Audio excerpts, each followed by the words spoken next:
Hoy creo que podemos empezar puntuales, ¿no? No necesitamos los 10 minutos de cortesía. Los viajes han funcionado bien para todos.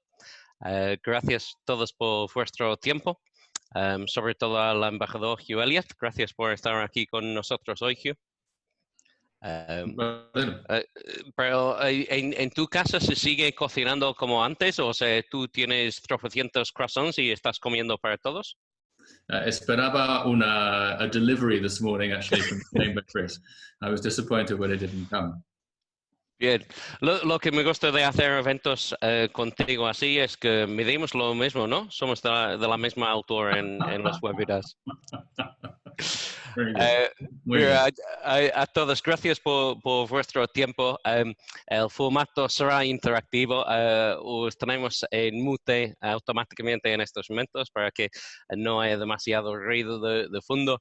Pero estamos muy atentos, yo y el equipo de la cámara. Si alguien levanta la mano o comenta en el chat que quiere participar, no hay ningún problema y quitamos el mute y podéis hablar directamente con el embajador, con Hugh Elliott, que también tiene la presencia de Bill y Connor de sus departamentos económicos y políticos. Entonces, queremos que sea interactivo. Sé que varios de vosotros habéis mandado ya algunas preguntas para el embajador. Cuando toca tu pregunta, si no te importa hacerlo en directo, entonces te vamos a encender la micro y podéis hablar directamente. Pues sí, un poco extraño la reunión con el embajador, como todo en el mundo en estos momentos. Antes de nada, deseo salud a todas vuestras familias y queridos. Espero que todos están bien y ánimos a todos los que tienen problemas en estos momentos.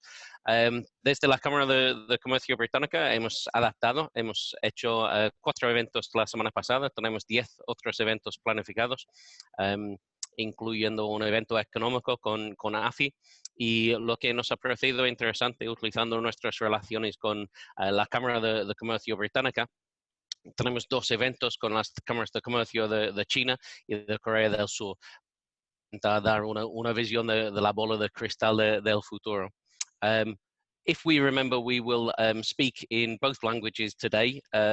We understand that most of the people attending do speak both languages, but obviously please do let us know if you would like clarification or you would like to speak or hear an answer in one of the 2 languages.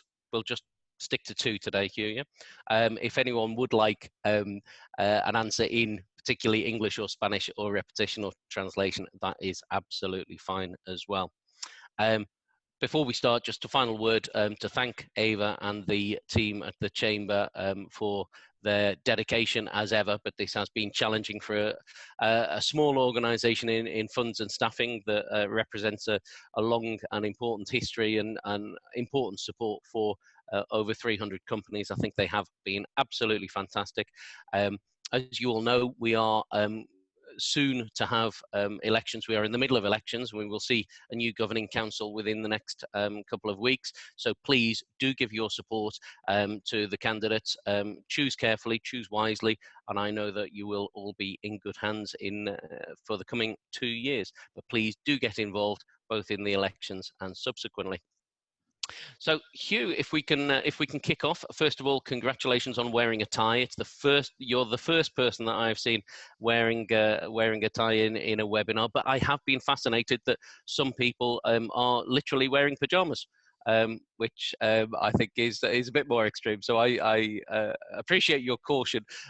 Always better to be overdressed than underdressed. We have all, of course, experienced the pandemic in different ways in our businesses and in our wider lives. Maybe you could start by giving us an overview, a sense of how the embassy has responded to the COVID-19 pandemic, please. Sure. Well, good morning, everybody, and thanks very much, Chris.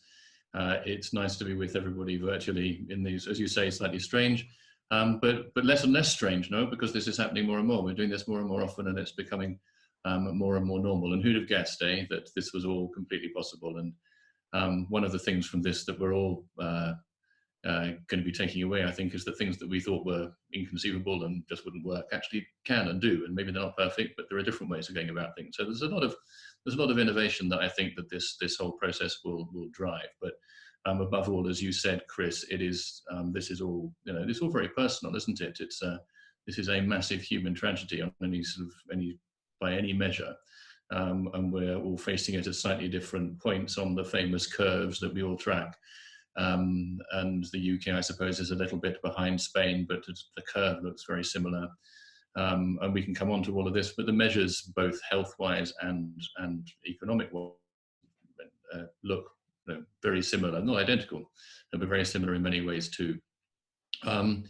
So thank you for laying this on. Thanks for continuing to provide the service that you provide, and above all, everybody on the line, I wish everybody and everybody's families well in what are not particularly easy times.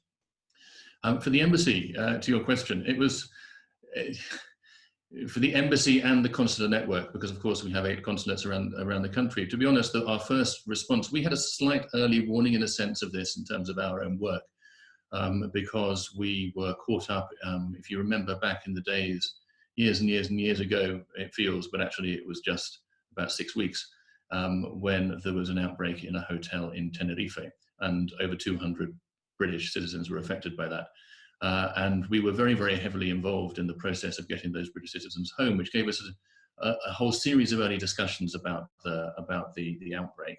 And also what we did is we moved a lot of resource from a lot of other areas of embassy, classic embassy work, including from business support, onto consular support. So, and that became the norm for, I think, the first 4 to 5, 6 weeks. We had a huge amount of work to do from across the Spain network to help British citizens get home, as it became clear that the situation was, what the situation was, and as the travel advice to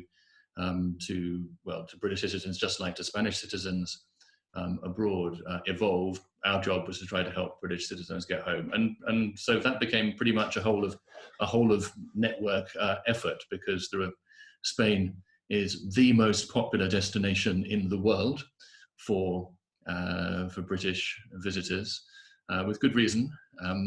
And so we were engaged in this very, very strange collaboration with Spanish authorities to do the opposite of what we do more times, which is, instead of encouraging everybody to come and making sure they're okay, we're encouraging them to go, but making sure they're okay. However, so that took a huge amount of effort, and across the team, I'm very grateful to all my team across our consulates for help with that, and to the fantastic collaboration that we had from Spanish authorities at every level, in all sorts, a host of different ways, and also from companies, because travel companies and airlines in particular have been absolutely central to making a success of that, and in a situation in which they were facing extreme difficulties themselves, of course. So it's been tough for everybody, but that in many ways, that phase of our work has moved on. And we remain, and so in some ways we're going back to not business as usual, but business as unusual, as we're calling it. And that includes, of course, support for business. And as we continue to share information, compare notes, I suppose you'd say, between the UK government and the Spanish government on our health response to the crisis, so too there's a huge amount of interest both ways in what we're doing on the economic side and the business support side. Yes, I was going to ask you about that, in fact, before we come to our first question. Can you give us an initial sense of what the British government has been able to do to support business? I understand that initially that will be British business in the UK, and then we'll look at what support British business around the world can be given either now or in the future. But what has been the British government's initial response in terms of supporting business, please? Well, I think it's fairly well known and understood. There has been this extraordinary package of measures involving, as you will know, £330 billion worth of guarantees, loan schemes, grants, support for small business, for self-employed. There's been a sort of comprehensive package across the board, the like of which I think it would have been difficult to conceive even just 6 weeks ago, and which has become the norm across Europe. And for all your, I'm sure there across all of these people with with interest in accessing those. But I suppose it's worth stressing that, first of all, any Spanish business which is sort of operating in the UK and registered in the UK is fully entitled to access these schemes. The information is all set out there in as clear a way as we possibly can on gov.uk. So I'd say go to gov.uk, type in coronavirus support for business, and you will get that information straight up. Of course, working with banks is very important as well to make sure, because it's not just about putting the schemes in place, it's making sure they work. And one of the things we're very conscious of from a range of conversations with companies is that, of course, it's not straightforward. You know, it's been about under a month since this was all announced, and these are huge, complex, massive new schemes, and actually making sure they work. I think the main focus of the government now is to make sure that those schemes actually work in practice, that the money gets out the door, the loans get processed in time to be of real help for business. And I hope in this conversation with people on the line, I can get a bit of a feel for that, and we're very open for how it's actually working. We want to know from you and from your members what's working, what isn't working, what we can do to make it better, because for sure there'll be stuff we can improve. For sure there'll be glitches and problems with this. We understand that. I think the key in this sort of situation is to make sure we know what they are and focus on sorting them as best we possibly can. Yep, that makes absolute sense. And in the spirit of getting honest input, for the first question, we'll go to Tony Noel, who seems to be up there somewhere. Tony, good morning. Do you have a question for the ambassador? Yes, I mean, the question that's really foremost in my mind is how this all bears relation to Brexit, and if you don't think that an extension to the transition period will be necessary to avoid companies having a double whammy from the de-escalation of the coronavirus crisis and being hit by Brexit and the changes that will involve in January. Yeah, thanks very much, Tony. I mean, that's a very reasonable question, and quite a few people are asking it. I mean, you may have seen, and it's a bit in the news today, actually, the answer is that no, there is no plan to have an extension for the transition period, and instead the plan is to make sure that these negotiations resume rapidly. We've just announced there will be another 3 rounds of negotiations starting, formal negotiations, comprehensive negotiations starting next week, and the third one running into the first week of June. And then there will be a high-level meeting to take stock of where we have got to. So actually what's happening is the negotiations, there have been conversations going on, of course, during all this. There was a little bit of a pause as some of the focus inevitably went elsewhere, because dealing with the coronavirus, dealing with the pandemic is an absolute priority. But it doesn't mean that absolutely everything else has to stop. Conversations continued. There is for example, the withdrawal agreement, the bit about sort of how we left. There is a process for implementing it with a joint committee, which has to meet. That met for the first time to supervise the implementation of the agreement, make sure it was being done in the ways that both sides expect. There are a series of specialized committees that sit under that will meet to look at how it applies in Northern Ireland, for example. So business has been going on, and there have been conversations between negotiators. Most recently, yesterday, David Frost, our chief negotiator, Michel Barnier, talked about precisely how we were going to continue. And that, like I say, it will be done obviously in a virtual form, but the negotiations will kick off again next week. And in fact, in many ways, extending the transition period will create quite a lot of complications and complexity too, which we can go into if you want. But I think that all our focus is on trying to reach a successful conclusion to the negotiations, and that way to give business a certainty, which you rightly say is needed, even more so now, given how much other uncertainty there is out there.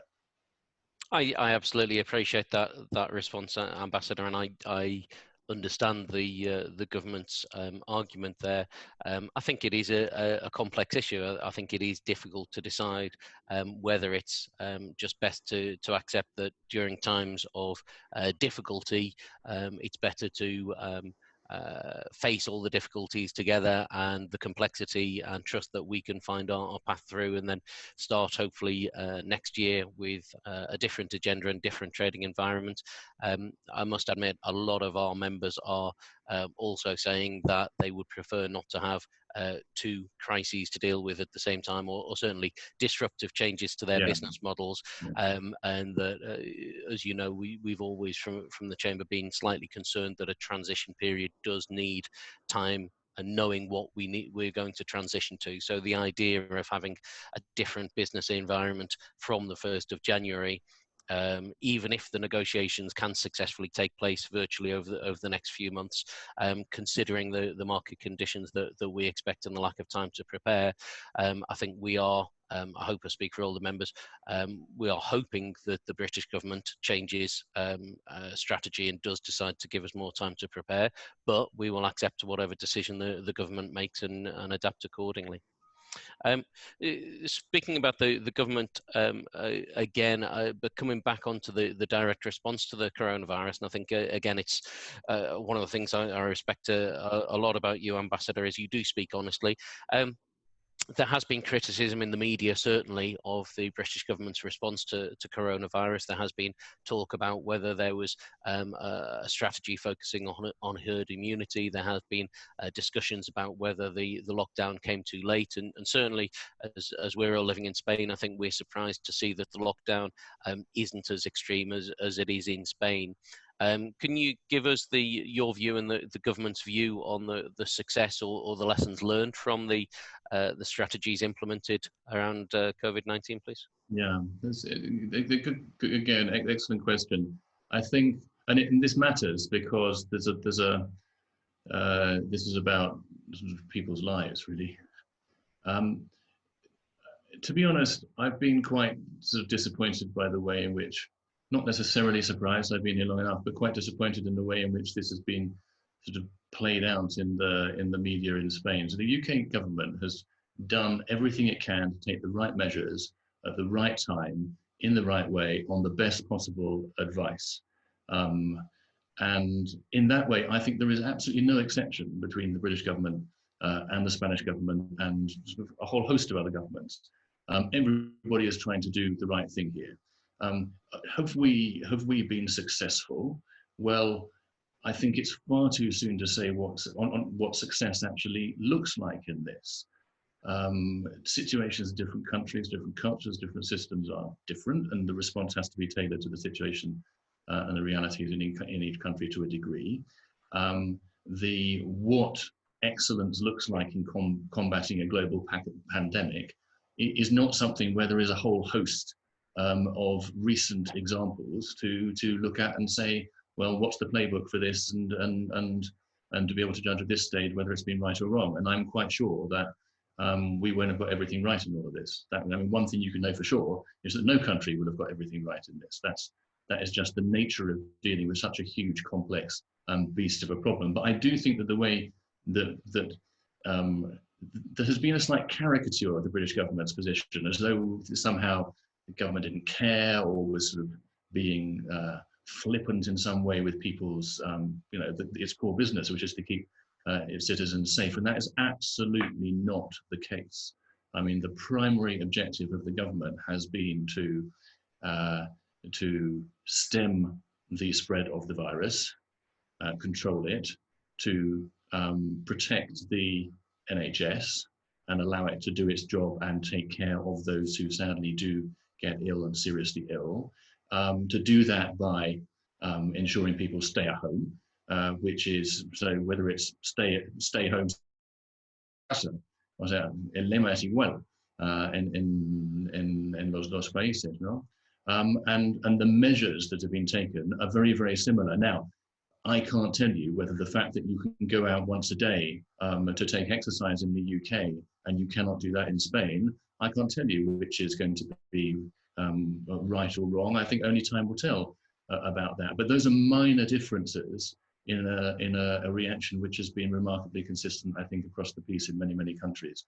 There are issues, of course, where we've been questioned, and I think around the whole point about testing, the ability to understand with more detail the precise extent of the epidemic and with as much accuracy as possible. I think that will definitely be a lesson learned across the board, that probably more should have been done sooner. I think across the board on this. The WHO has been saying so, talking about testing for a long time. But again, I think we're all ramping up efforts in that respect too now. And the important thing is to make sure that we do achieve what we're trying to achieve here. And there are now encouraging signs from quite a few countries, aren't there, around Europe, including within the horrors of these cold numbers. We talk about numbers of people dying in sort of rather strange statistical senses when we're talking people at the same time. These are people's lives, but it is getting better. The curve is coming down in Spain. That is good news for Spain. The UK is a bit behind, but the measures, everything indicates it's flattening out, and that we will follow a similar track, we hope, so that we can get back to something like normal, whatever the new normal quite looks like, sooner rather than later. Sí, ojalá, y como nos importa, vamos a cambiar a hablar en español para un rato, y tenemos una pregunta de uno de nuestros socios protectores más valorados y más activos de Egeo. Tenemos aquí con nosotros a Beatriz Blasco. Si la puedo quitar el mute. Ahí, Beatriz, buenos días. Pasamos a español, lo mantenemos en inglés, lo que prefiráis. Buenos días a todos y espero... No escucho. Muy bien. Espero que estéis todos sanos y salvos. Beatriz, te escuchamos un poco bajo. Si puedes subir el volumen o chillar un poquito. Perdonadme. ¿Me oís mejor No ahora? pasa nada. ¿Mejor? ¿Mejor? Yo sí, pero la mayoría están diciendo que no. ¿No? Verdad. Probamos una vez más. Hola, hola, ¿sí? ¿Sí o no? ¿Embajador? ¿No? I'll try. Vale, Beatriz, si quieres hacer la pregunta y te lo repito, que si tengo una voz más potente en esto. Hola, ¿ahora me oís mejor?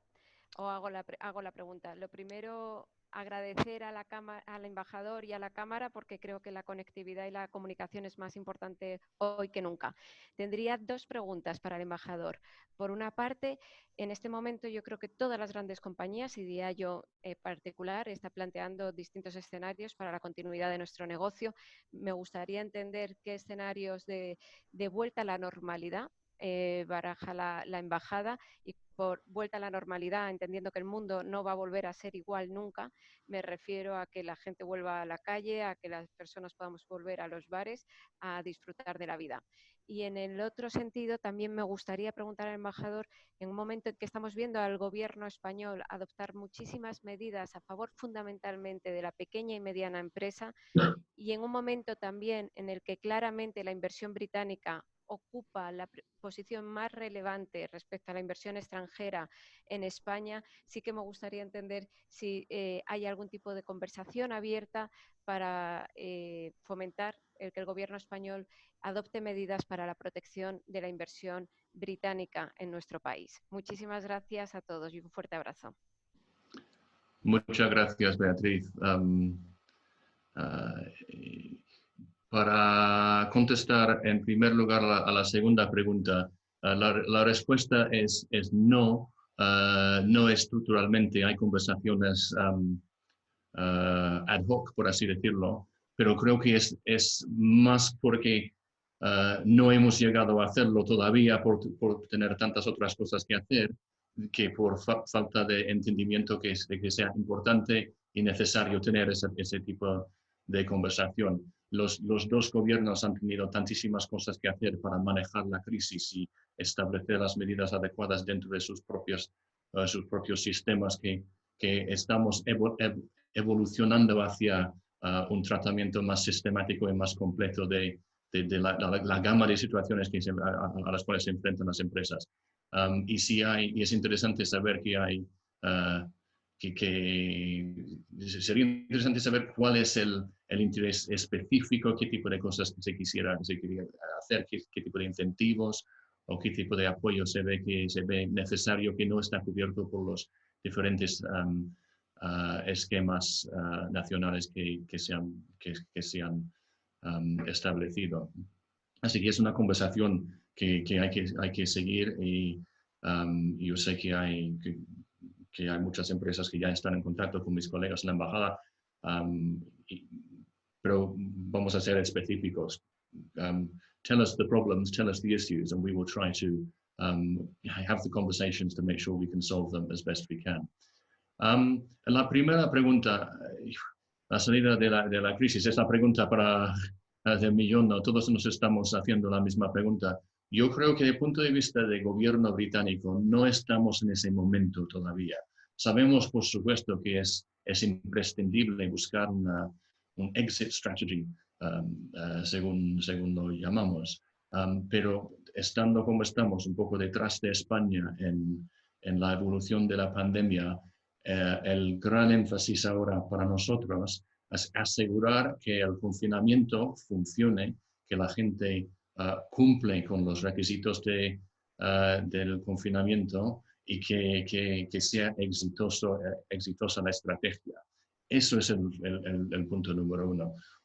Por supuesto, yo estoy especulando a nivel personal. Ahora, sabemos todos que habrá una mezcla de medidas que habrá que implementar para una salida, que tendrán que combinar de un modo u otro, testing, tracing of contacts, isolation, quarantine, research for a vaccine, and so on and so forth. Estamos todos un poquito en el mismo labor, y así ahí estamos compartiendo información entre diferentes países, porque será interesante también tener una visión compartida, dada la interconectividad entre nuestros países. Sería absurdo que hubiera docenas de formas de salida totalmente distintas. Pero no tenemos como gobierno británico una estrategia fija y pública todavía. Yo creo simplemente leyendo los diarios, informándome como todos lo estamos haciendo. Yo estaba leyendo lo que escribió Kiko Llaneras en El País esta mañana. Muy interesante, yo creo que muy completo en cuanto a su diagnóstico de los tipos de medidas que va a tener que tomar. Sí, efectivamente, y es difícil para las empresas también, y desde Hayes estamos ahora muy enfocados en este próximo periodo, y estoy empezando a animar a los socios de la Cámara a pensar también que ya sabemos cómo trabajar en remoto en toda la medida posible, y sabremos qué es lo que vamos a hacer cuando volvemos a la normalidad. Pero antes vamos a tener un periodo post-lockdown, post-confinamiento, antes de una vacuna, donde hay un poco más de libertad. No es como las últimas semanas. Para la gente tendrá un miedo y quizás restricciones en los contactos personales, y yo animaría a todas las empresas a pensar qué es lo que vamos a hacer durante el próximo año, cuando a lo mejor no tenemos el confinamiento total, pero habrá ciertas limitaciones, restricciones o miedos inclusive contactos físicos, y preparar este periodo. Yo creo que es algo que toca a los gobiernos y a las empresas también. Tenemos una pregunta de un miembro de nuestra Junta de Gobierno, de Miguel López Quesado. Sé que ya es un gran amigo tuyo, Hugh. Miguel, buenos días. ¿Qué pregunta tienes para el embajador?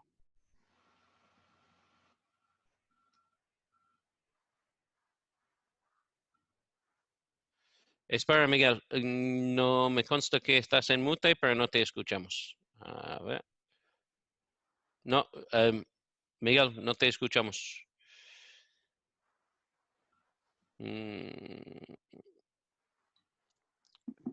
¿Ahora? ¿Ahora? Sí, ahora sí. Gracias. Vale. Pues vamos a ver si puedo hablar desde el punto de vista de una empresa grande.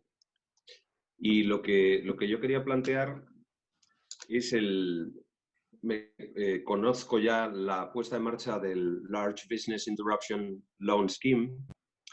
Creo que es una buena noticia, y en línea con lo que preguntaba Beatriz, creo que es bueno proteger los intereses de grandes empresas españolas invirtiendo en UK, y supongo que será igualmente justo pensar en la reversa. Mi pregunta es, ¿cuáles son las claves para la concesión de esas ayudas? Y sobre todo, si existe algún tipo de restricción o algún tipo de covenants que pudiera evitar que una large business sea receptora de esas ayudas. Nosotros estamos trabajando de la mano de bancos, como recomendabas al principio, pero me gustaría no encontrarme con que al final descubramos que hay alguna red line que nos impidiera. Sí. Gracias.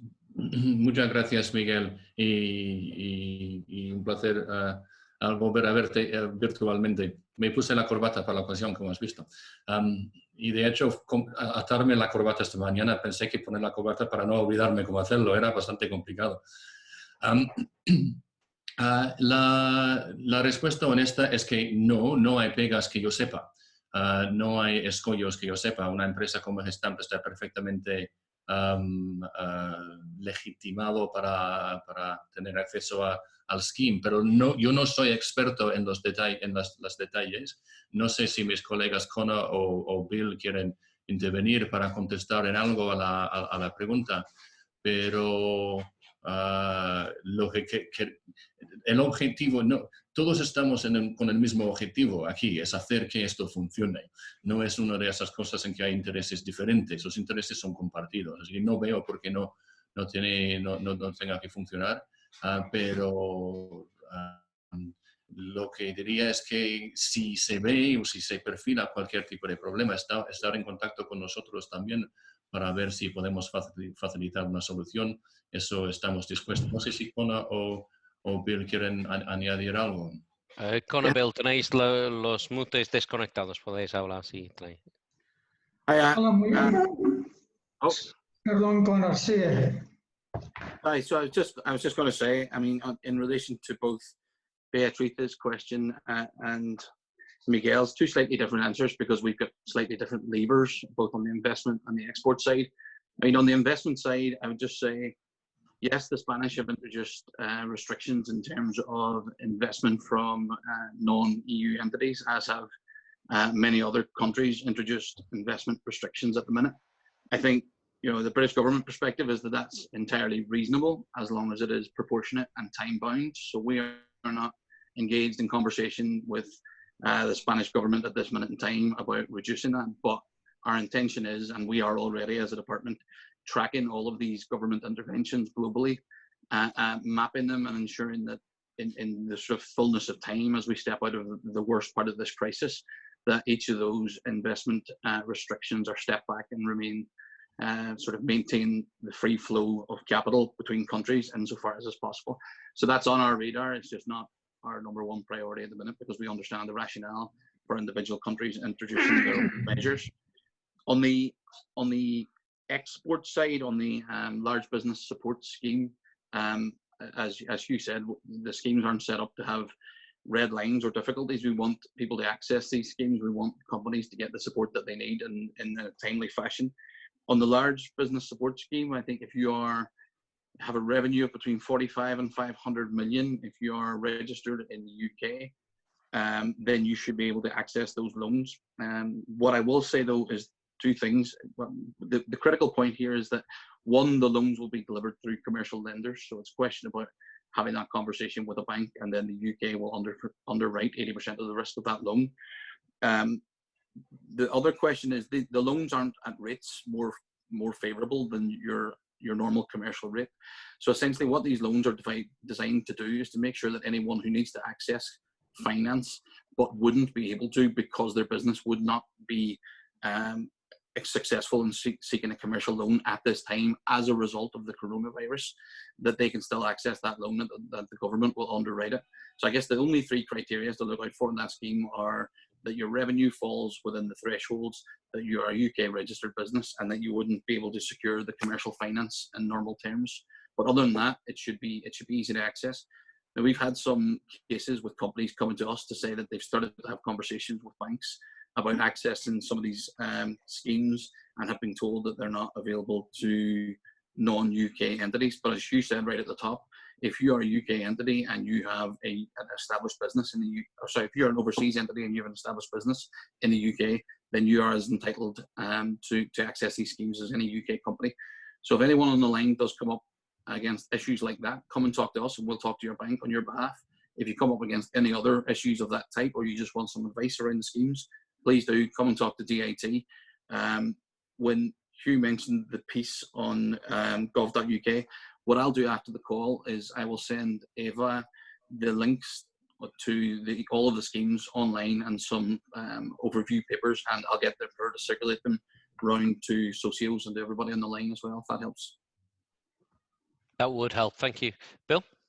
No, just to add, Connor, sorry, have I got this in mute? Can you hear me? No, just to add, yeah, Connor, just two, sort of three additions to what Connor said. The business interruption scheme is really for SMEs.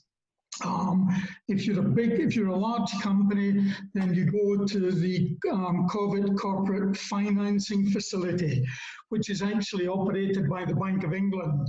So for SMEs, as Connor was saying, you go through commercial banks. It's actually coordinated by the British Business Bank, which has 40-odd lenders associated.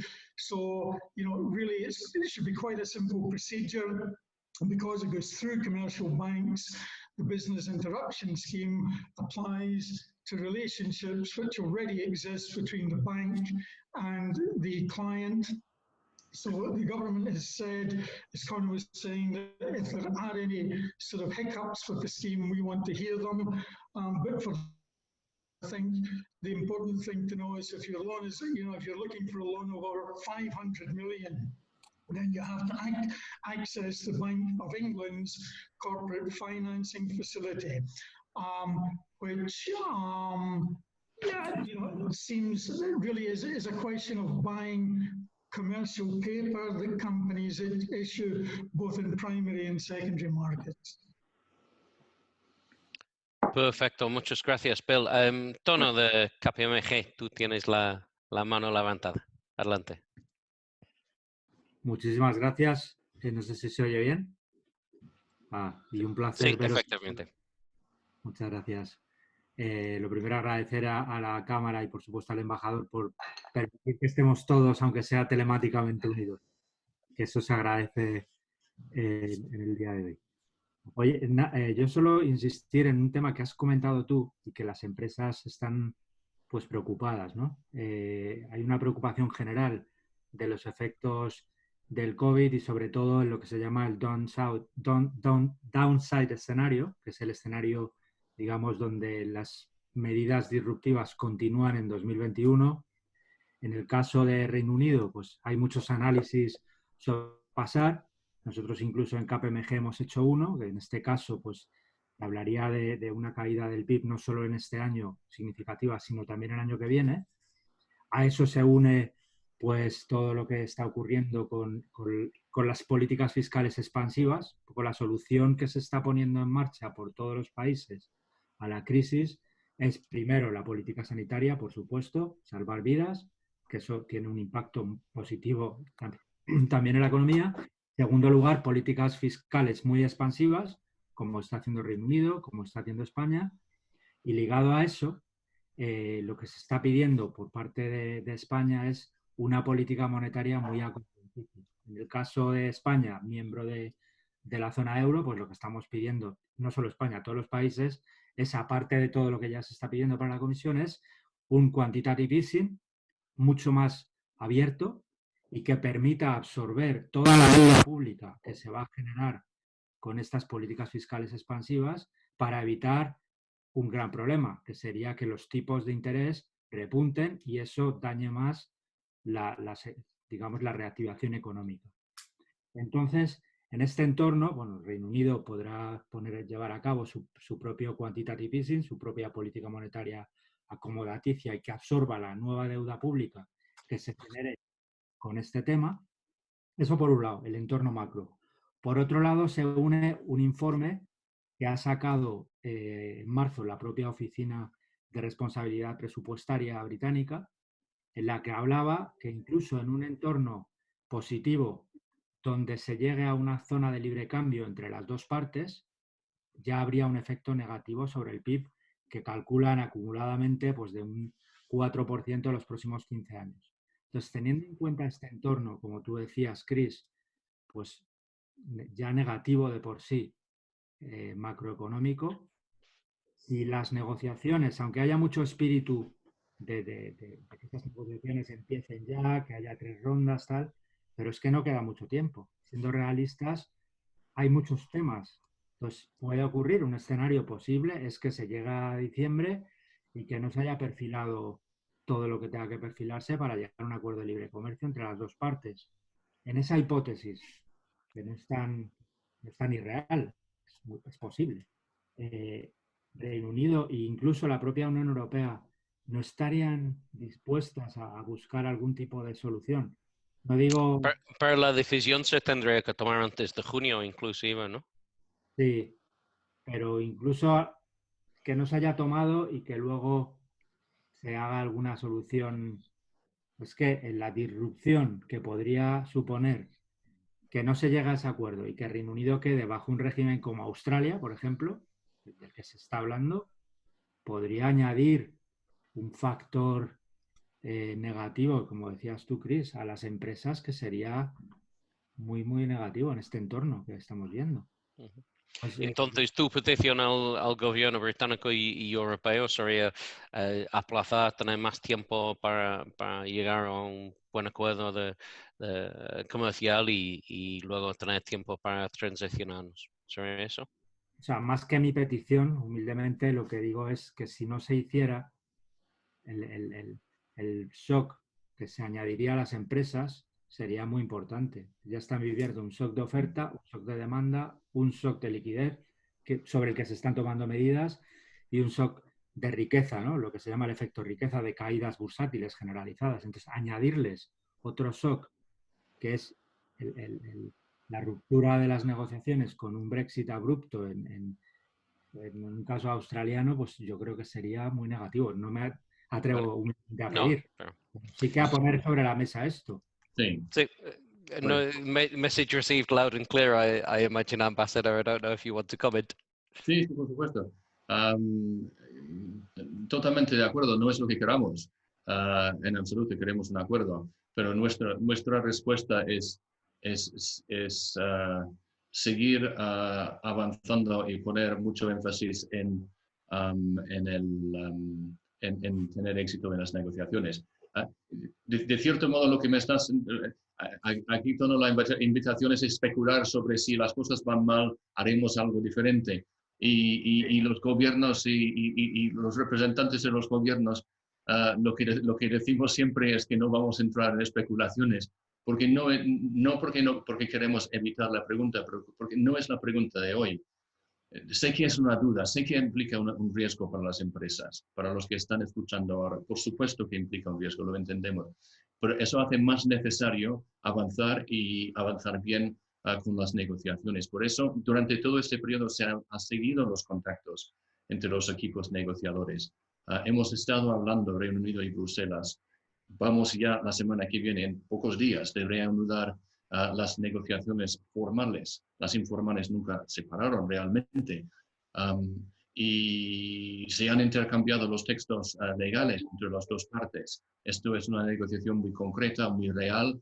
Hay muchos puntos de concordancia, hay puntos grandes de no concordancia, y eso es lo que hay que negociar ahora.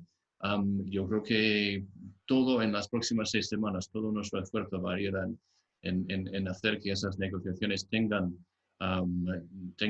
unos avances importantes precisamente para que las empresas tengan las perspectivas más positivas para tener un acuerdo para final de año. Okay, understood. We're going to look at a different angle for a moment, if that's okay. We're going to go to Alex Radford, our colleague down in Andalucía, and from my lawyer in Spain. And Alex provides a lot of services to British residents in Spain, so I think his questions are more focused on the effects of the consular side of the embassy. We can support residents. Good morning, Alex. Morning, Chris. Good morning, everyone, and thank you to the Chamber for organising this excellent Zoom seminar. I do think it's the it's the future. And good morning, Hugh. Thank you very much for participating. The first question I sent to you a couple of days ago was about whether or not the Foreign and Commonwealth Office would lift the restrictions on stamping documents with the apostille of The Hague.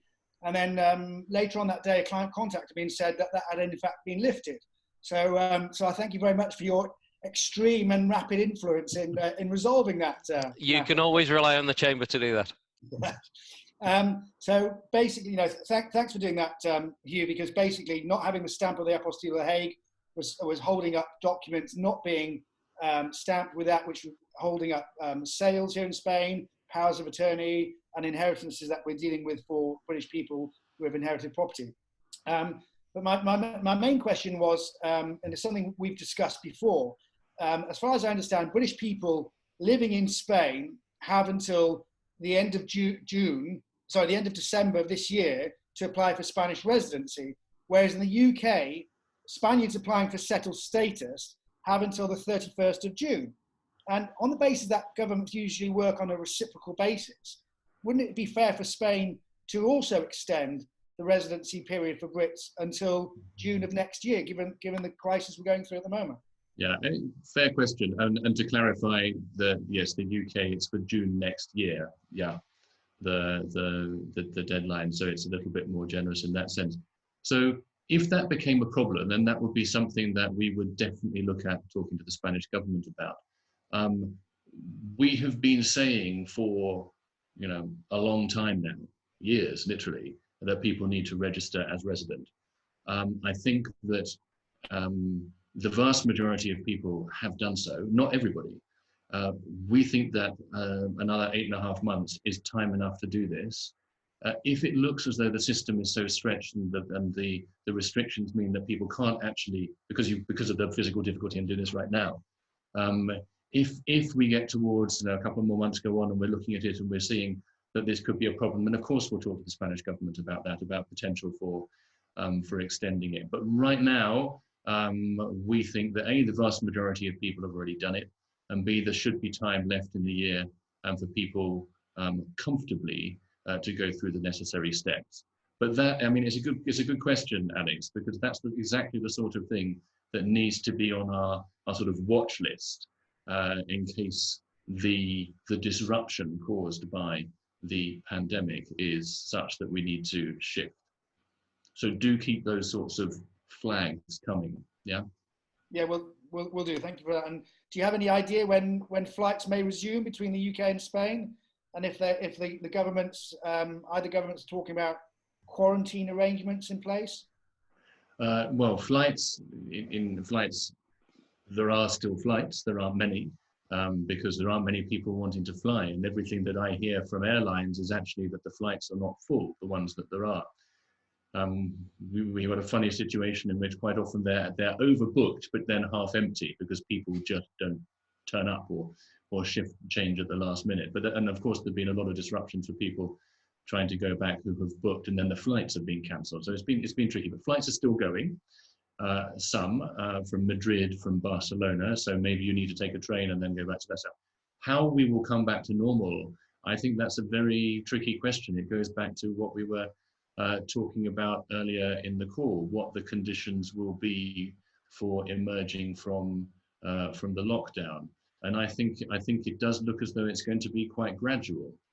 So I would see progressive reopening, not a sort of sudden back to normal for the tourist industry. I think that this is one of the big challenges for the relationship between the UK and Spain as a whole sort of business and economic relationship, is the symbiotic nature of that of the whole tourism industry.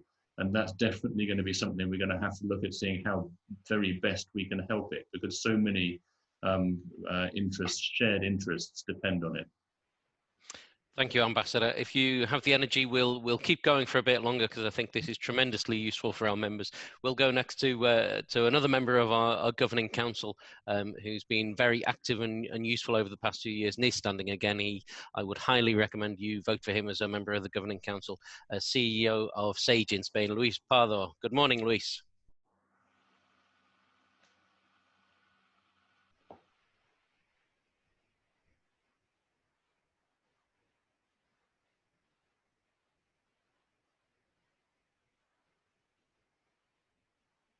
Can we hear you now, Luis?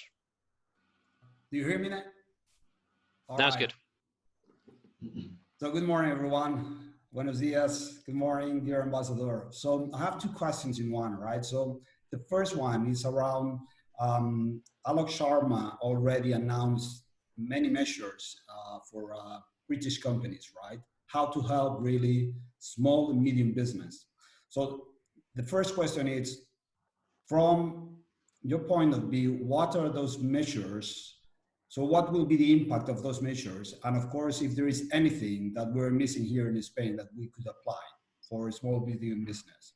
Second question is around, it's around technology, but it's not really technology. So what we've learned from South Korea, China, or now even Australia, who's taking new decisions on that, it's about data, so data privacy, right? So we are talking about our data.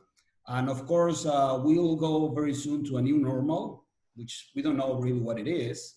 But what we know from those countries is that new normal will have a link with technology. And technology means, so who is going to deal with our data? So are the governments, from your point of view, so the British government, or if you know anything about the Spanish government, it's taking action on that?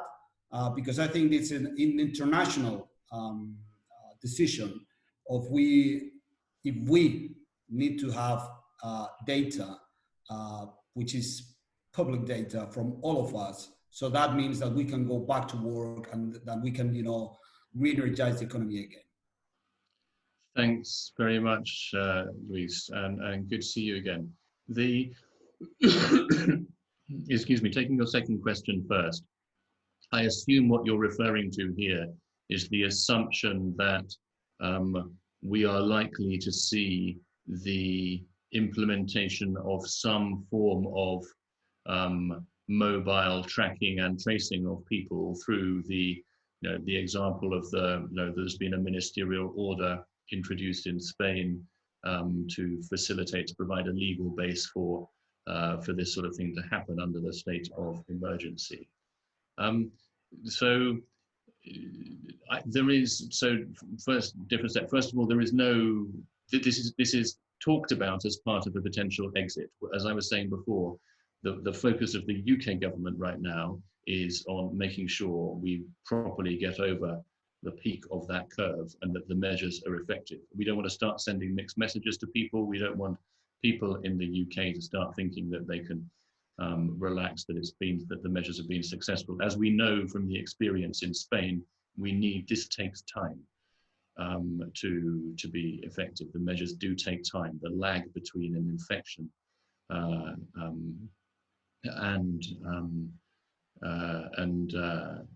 between somebody being contagious and infections coming through is considerable. So this takes time.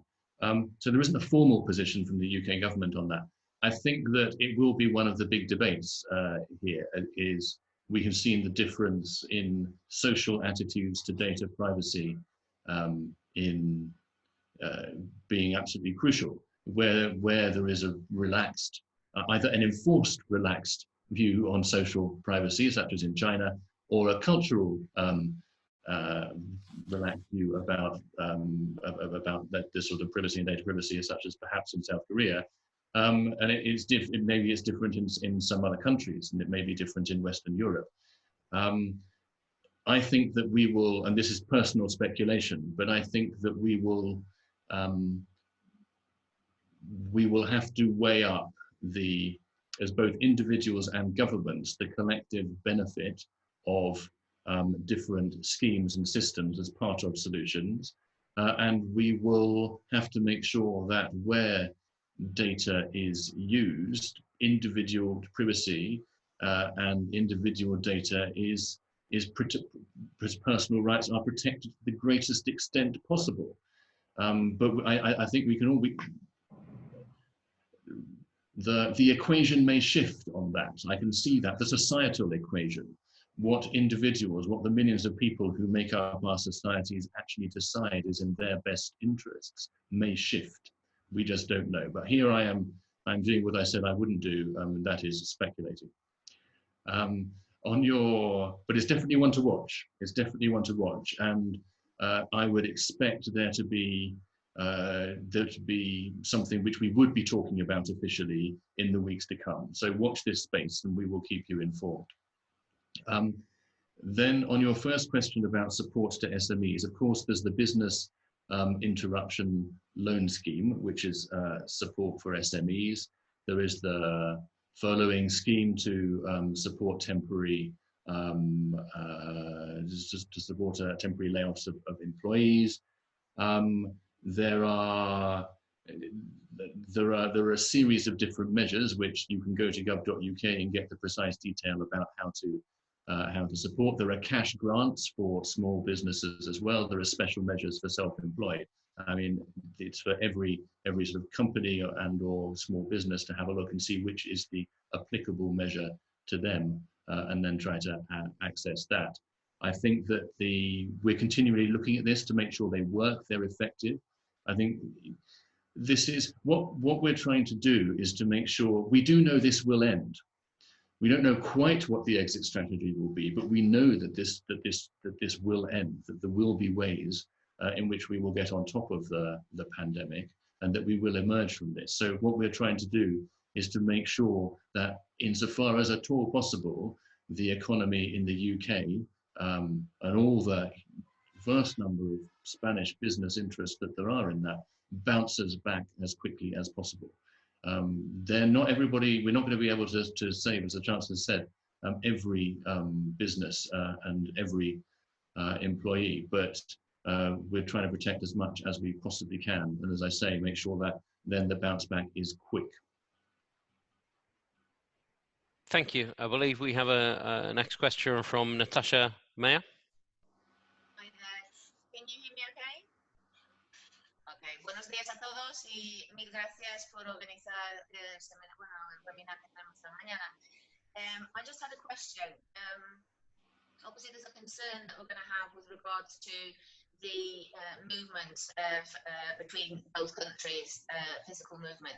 And we were speaking, I think Alex was mentioning before, a few issues with regards to the Brexit situation. And I just wanted to add the concern that we're having with regards to the agreement between both countries and how this is going to affect non-resident tax. Okay, because at the moment we have a situation whereby as an EU citizen, you are able to offset your expenses and pay 19% on the tax. If the Brexit goes through and there's no agreement reached, then it will mean that those British citizens that have investments in Spain will be subject to paying 24% tax on their income without any possibility with being able to offset any expenses.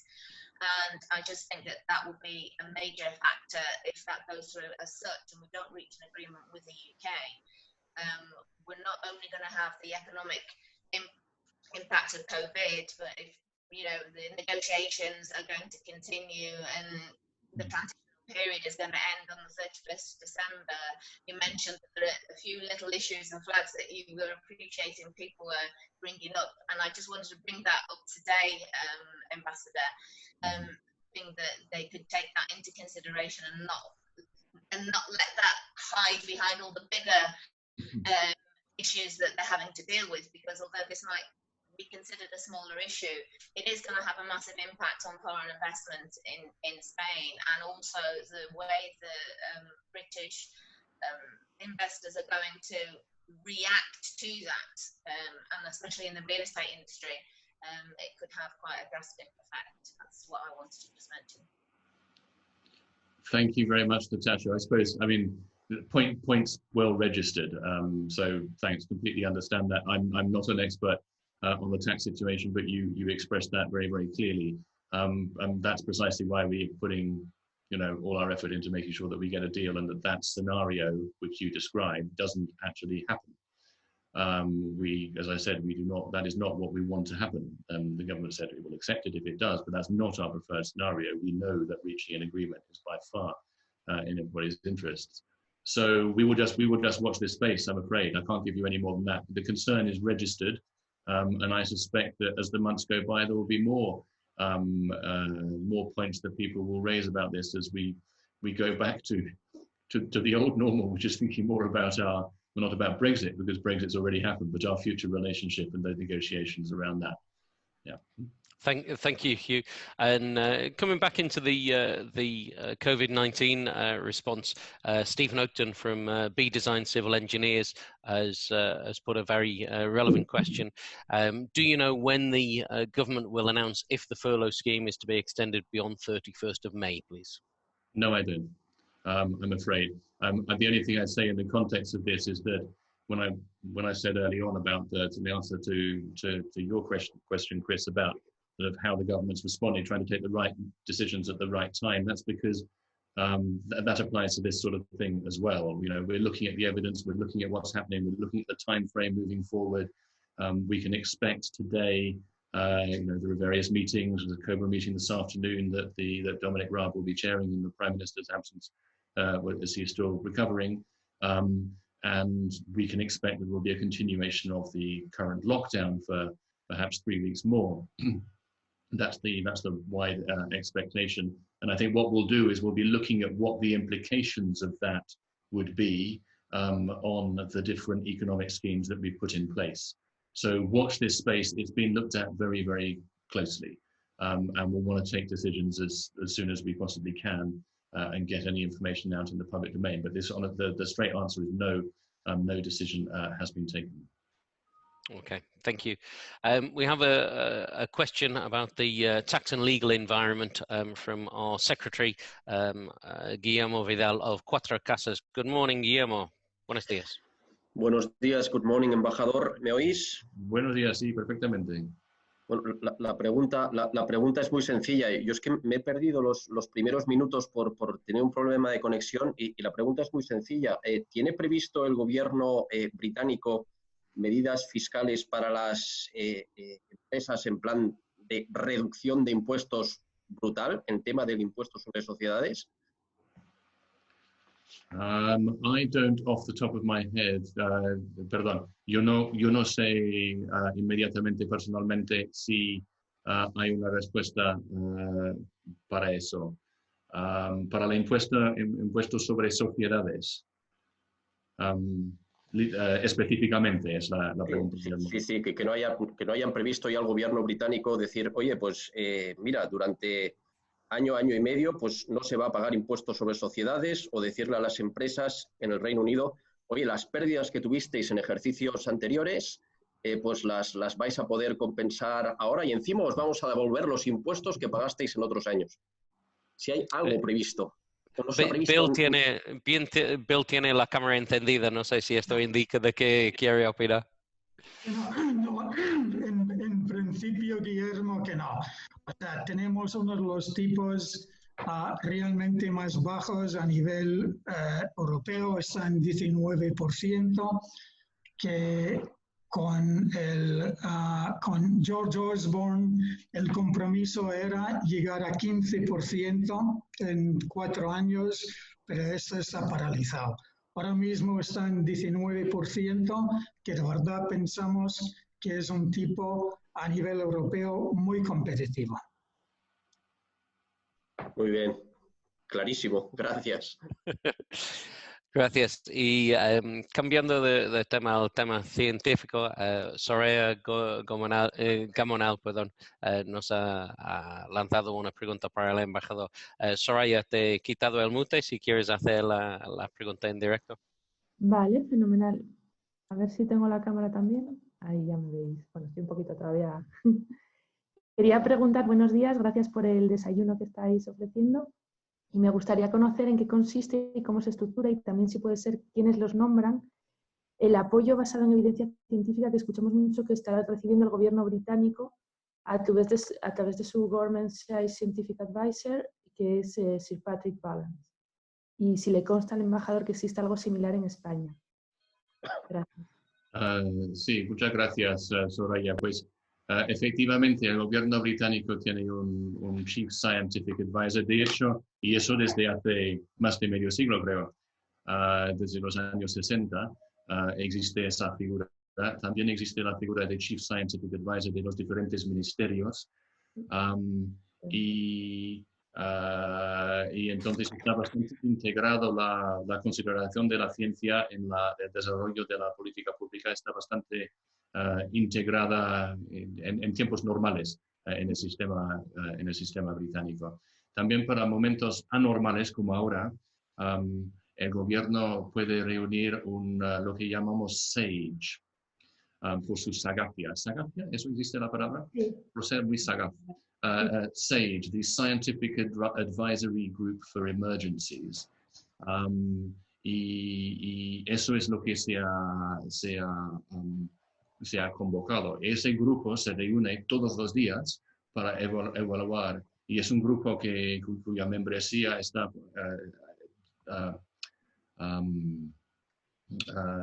tiene los expertos relevantes, no solamente los Chief Scientific Advisors de los ministerios, sino investigadores de las disciplinas relevantes para evaluar la evolución en este caso de la pandemia y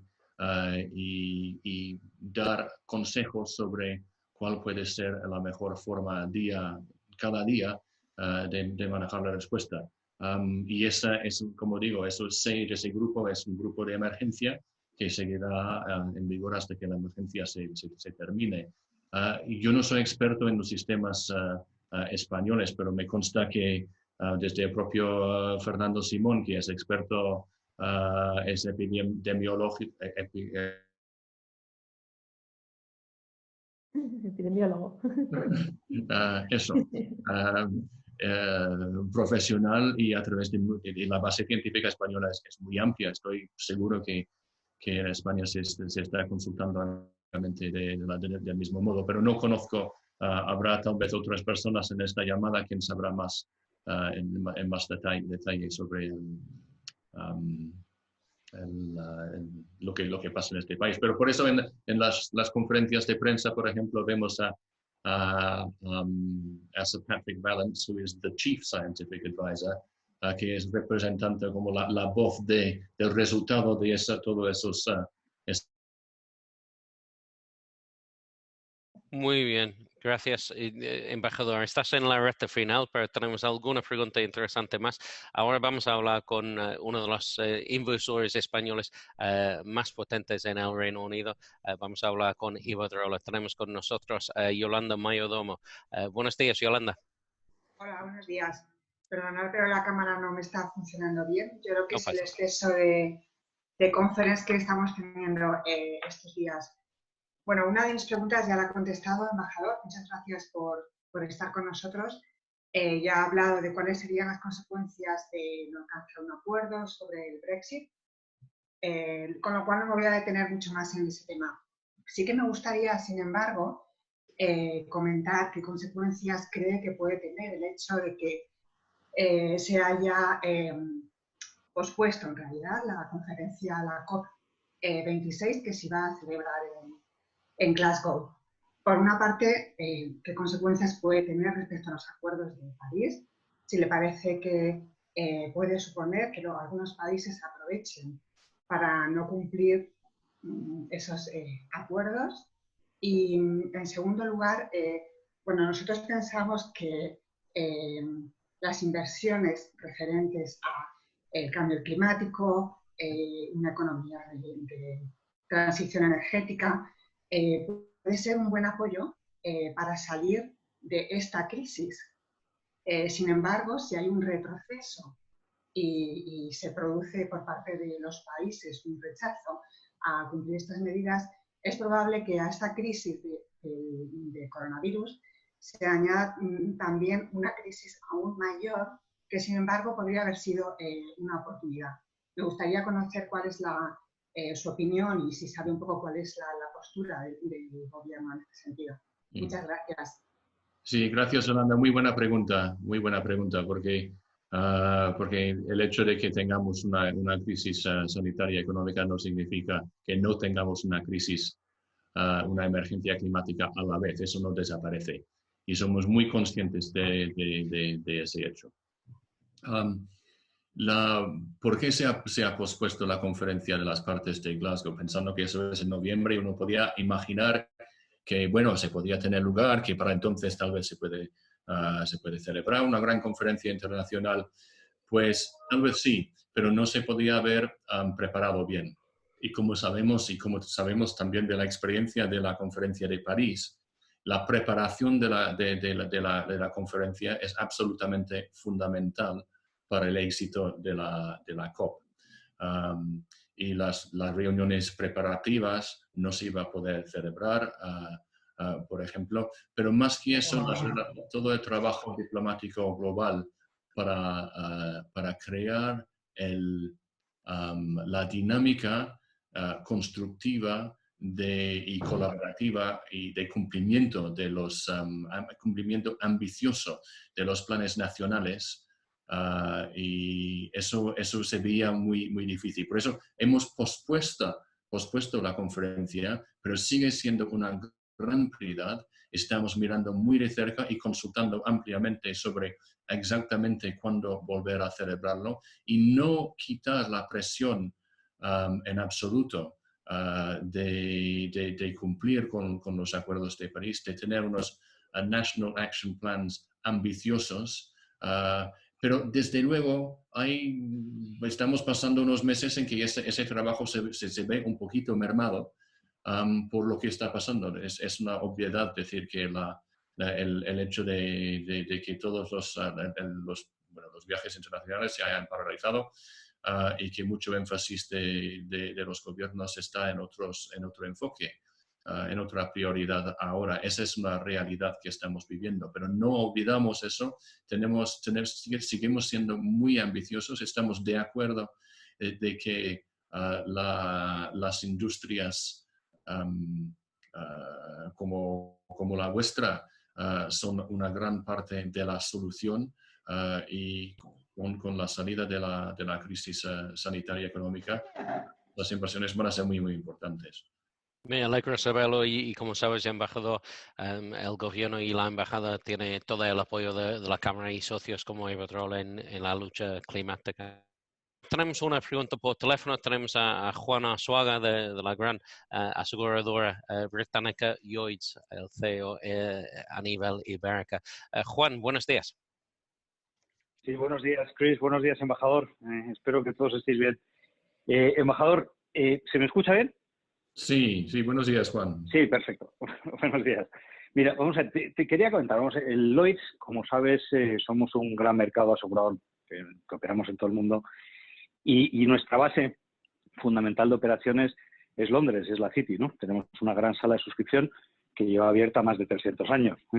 Y por primera vez desde hace muchísimos años la hemos tenido que cerrar. Y hemos tenido que empezar a operar con todos los sistemas tecnológicos que ya teníamos preparados, porque la verdad es que, bueno, un asegurador que no se prepara para estas cosas no tiene mucho futuro, ¿no? Entonces, mi pregunta es la siguiente, es decir, supongo que a otros sectores les está pasando lo mismo, es decir, incluso con el Brexit se están encontrando que se están dislocando operaciones, dislocando cosas.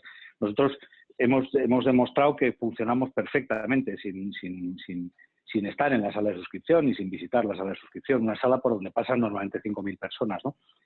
Preocupa al gobierno británico y fundamentalmente a la City que, bueno, pues que esta crisis, una de las cosas que ha demostrado es que ya no es tan esencial estar en la City para hacer negocios globales. Muchas gracias. Buena pregunta, Juan. No lo sé. Y creo que todos tenemos mucho que aprender y a nivel sociedad, a nivel individual, a nivel de empresa. Todos tenemos mucho que aprender de esta realidad. Y es un debate actual que estamos teniendo dentro de la embajada también. Y hay puntos de vista muy variados sobre el tema. No estamos preocupados y a nivel, yo solamente puedo contestar a nivel personal. Yo creo que si bien es cierto que estas cosas se pueden hacer, que estamos aprendiendo que se puede trabajar desde muchas partes diferentes del mundo y seguir haciendo nuestro trabajo de cierto modo, tenemos que vivir en algún sitio. Y yo creo que las relaciones humanas son que estamos echando tanto de menos en estos días, siguen siendo muy importantes. Así que el gran atractivo de Reino Unido y de Londres, I would say this, wouldn't I? But yo creo que va a seguir estando allí, va a seguir siendo un sitio fenomenal para hacer negocios, para invertir, y la fuerza de la City va a seguir. Más allá, vamos a ver. Cuando hablamos de Brexit y qué iba a pasar con el anterior gobierno, y cuando estábamos con todo los debates parlamentarios y cada vez íbamos por una rama diferente, había una decisión y luego nunca sabíamos lo que iba a pasar. Yo siempre decía que lo único que sabíamos para el futuro es el tema de la muerte de los impuestos, que eso es lo que tenemos seguro en esta vida. Así que, no sé, será muy interesante, yo creo que para todos, ver el efecto en el trabajo en todos los sectores, no solamente el sector financiero, de esta experiencia de teletrabajo que estamos experimentando. Yeah, absolutely. This is a real moment for innovation, isn't it? The companies who adapt quickest are going to have a big advantage. One of the sectors that's obviously most affected for the presential nature of the sector in the short term is tourism, and obviously that is huge for the UK and for Spain and for Hispano-British relations. We know that in the short term the effects are disastrous, but I think we have Christian Garcia Espina here from Pro Malaga, and he's interested in the medium long-term effects. Is that right? Christian? Good morning, Chris. Good morning, Ambassador. Yes, I'm based here in Malaga, and as you know, Malaga it's a fantastic destination for British people to come here to have vacation.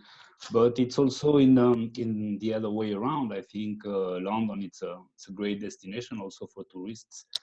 And I was wondering if the UK or the British government is implementing or is going to implement measures not only to welcome back the tourists, but also the tourists that will go to the UK this summer maybe, or this fall, I don't know when. What measure will they have to face in order to be able to travel? Yeah. Christian, es la pregunta del millón, ¿no? Y lo siento, pero no voy a poder contestarte porque todos estamos haciendo la misma pregunta. Y se refiere también a lo que estábamos diciendo antes sobre cómo será la salida. I do think that, as you say, so first of all, we're very conscious about the importance of tourism, as much for the 2 to 3 million Spaniards who go to the United Kingdom, all parts of the United Kingdom, as of course for the importance of British tourism. Spain is the top destination for British tourism. 18, 19 million people a year is absolutely huge, and it's such an important part of the economy. And the whole question about travel and how travel restarts is absolutely central to this. Like I said, I mean, I suppose it's something that we in the embassy are thinking about a lot, obviously, from the British government's point of view. As I was saying, we're focusing on managing the crisis, making sure people stay at home, protect the health service and save lives that way. And this feels to me like one of those issues that we know absolutely is really important, but we will come to. So I cannot say what the measures will be. I cannot say precisely how we will start traveling again. And I think that it's inevitable there is going to be very serious disruption to the summer season this year. That looks just a statement of fact today, when if we had said, you know, even 5 weeks ago, if you had asked me, maybe the answer would have been different. But now that seems like a statement of the obvious, unfortunately.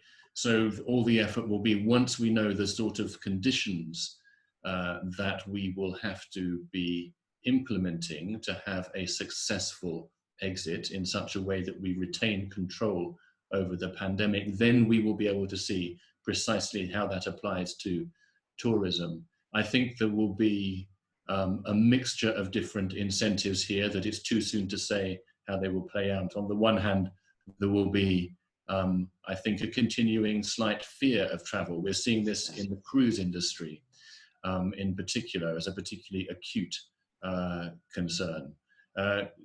And people will associate potentially travel with risk. We're seeing that with our own citizens who are looking to go back to the UK and are perhaps concerned about going via Madrid because Madrid is seen as a hotspot for the virus. And so we're seeing that play out in personal behaviors already.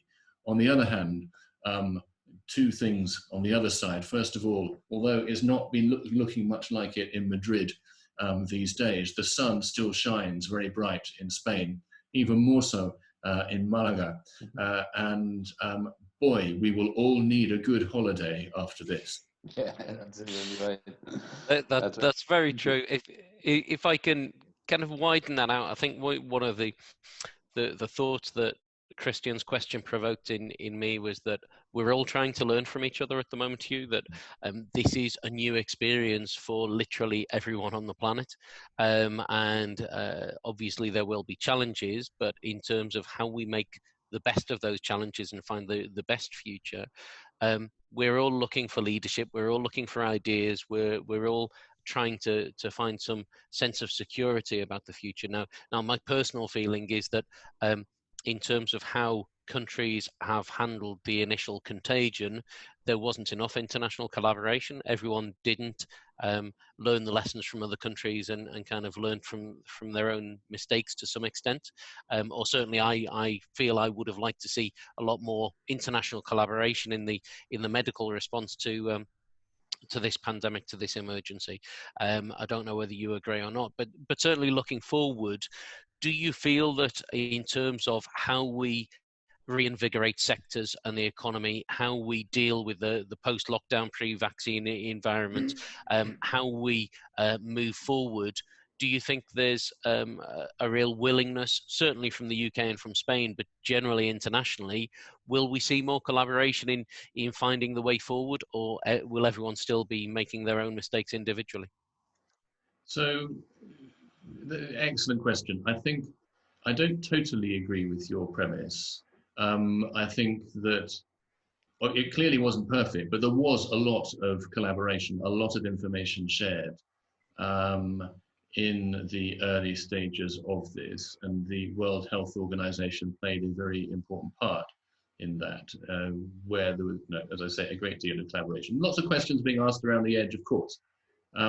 Secondly, I think that it is true that particularly around provision of materials and the fact that because this is a virus that is contagious for pre-symptomatic or asymptomatic people who are infected, it presents a particularly acute demand for material as part of the response, because that leads to a very high natural reproduction rate, and that the markets simply weren't there.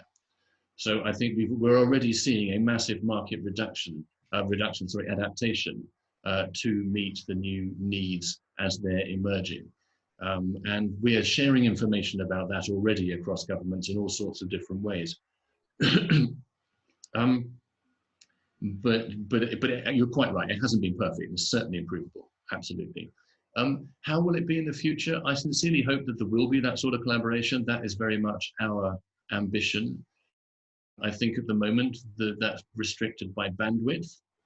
I think that's genuinely, this is like you said, this is new, this is big. There's only 24 hours in the day, and there's only so much bandwidth that governments have in dealing with this. And as governments that are adapting, so they are finding ways of deploying the whole system, and the UK government is no different to this. And if you look at Brexit, in a sense, that's one example. I think that there was definitely a pause as we all went through the process of saying, hang on, we can't travel. So how do we do this? What are the different ways? Oh, we've got some other things to think about. Oh, but we still need to do this. Right, but let's get on and let's continue with the negotiations. That happened very quickly, but it did lead to a slight break. That's an example of where the focus is diverted. I think there will be a big focus back towards that. I think there will be a big drive for that for that collaboration within the European Union. Certainly from our point of view, we will want to collaborate across with European Union and partners as well as many others. But there are countervailing pressures elsewhere in the world, as we can see, tensions. We've seen the response from the United States in terms of the unfortunate withdrawal of funding for the World Health Organization, which is something that we regret. So there are countervailing tensions. I hope that the collaboration prevails. Thank you. We've to finish punctually on time, as we always try to. We've time for two quick final questions. The first, quite a specific one. Mary Murphy, I believe you are interested in any hints you can get about the reopening of the education system in the UK or Spain. Is that right? Yes, hi, good morning. Buenos días. Trabajo en educación. I work in education. I send Spanish students to boarding schools, and my biggest market is Britain. Yo mando niños fuera por el año académico a Gran Bretaña. Right now, I have 28 looking for a little bit of clarity on whether or not they're going to be going back to school. Tengo 28 niños ahora mismo en España que quieren saber un poquito sobre si se puede cursar el fin, and their parents wondering whether or not they're going to have to continue paying their big fees. Y pagando los fees, los honorarios del boarding school durante este último trimestre. Have you got any insight what the different ministers of education are saying? I'm really sorry, lo siento mucho, pero no. No tengo respuesta. De momento, you know what I know, no decision, but that's because no decision has been taken. No se ha tomado ninguna decisión. Todavía. Estamos evaluando cómo está progresando la pandemia, and on the basis of that evolution, we will take decisions about schools, just like other forms of activity, as when we get to the point about being able to talk about the detail of the exit. Understood. Can we take an action point on that, that knowing the importance of the education system, the British educators in Spain, etc., that as soon as there is a decision, we'll make sure that that's communicated to the Chamber and our members as soon as humanly possible? It's really, really important in all sorts of different ways. Completely understand that. Yes, we will. On the question of the money that you raise, I think that's one to deal with individually with individual schools, because I imagine that there will be different decisions taken by different schools. Of course, every organisation is under huge financial pressure, so they've got, obviously they want to. What we're seeing generally is that people want to help, but they're actually slightly constrained because of the crucial need to manage their own cash flow at the moment too. To be honest, all credit due to the British boarding schools. They've been ahead of the Canadians, ahead of the Irish, and very flexible on the fee aspect. No, that's good to hear. That's good to hear.